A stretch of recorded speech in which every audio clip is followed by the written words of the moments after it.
ಹಾ ಹಾ ಪಾಪ ಮೇರಿ ಜನ. ಓಕೆ, ನಿನ್ನೆ ಯಾರೋ ನೈಟ್ ನೋಡ್ತಾ ಇದ್ದೆ, ಮಲಗಿದ್ದೆ 2:30ಗೆ 2 ಕಾಲಿಗೆ.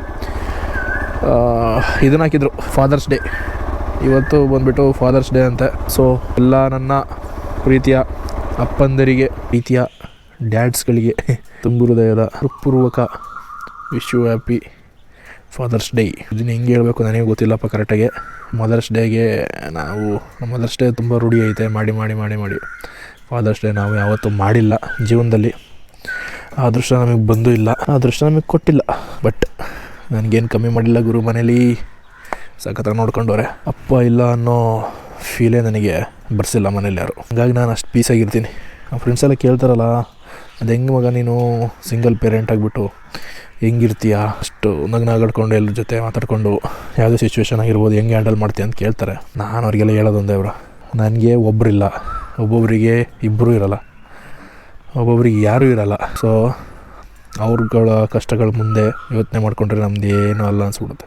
ಏನು ಕೊಟ್ಟಿದ್ದಾನೋ ದೇವರು, ಅದರಲ್ಲಿ ಖುಷಿಯಾಗಿರ್ಬೇಕಷ್ಟೆ. ಸಿಂಪಲಾಗಿ ಒಂದು ಹೇಳಬೇಕು ಅಂತಂದರೆ, ನಿಮ್ಮ ಮನೆಯಲ್ಲಿ ನಿಮ್ಮಮ್ಮ ಹೆಂಗೋ, ನಿಮ್ಮಮ್ಮ ಎಷ್ಟು ನಿಮ್ಮನ್ನ ಚೆನ್ನಾಗಿ ನೋಡ್ಕೊತಾರೋ ಮನೆ ಒಳಗಡೆ, ಅಷ್ಟೇ ಒಂದು ಎಫರ್ಟು ಅಪ್ಪನ ಕಡೆಯಿಂದನೇ ಇರುತ್ತೆ ಹೊರಗಡೆಯಿಂದ.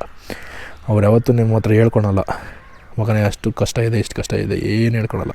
ಟಿಲ್ ನೀನು ಪಿ ಯು ಸಿ ಅಲ್ಲ, ಟಿಲ್ ನೀನು ಡಿಗ್ರಿ ಆಗಿ ಹೊರಗೆ ಬರೋ ತನಕನೂ ಯಾವುದೇ ಅಪ್ಪಂದರು ನಿನಗೆ ಏನೂ ಹೇಳ್ಕೊಳಲ್ಲ.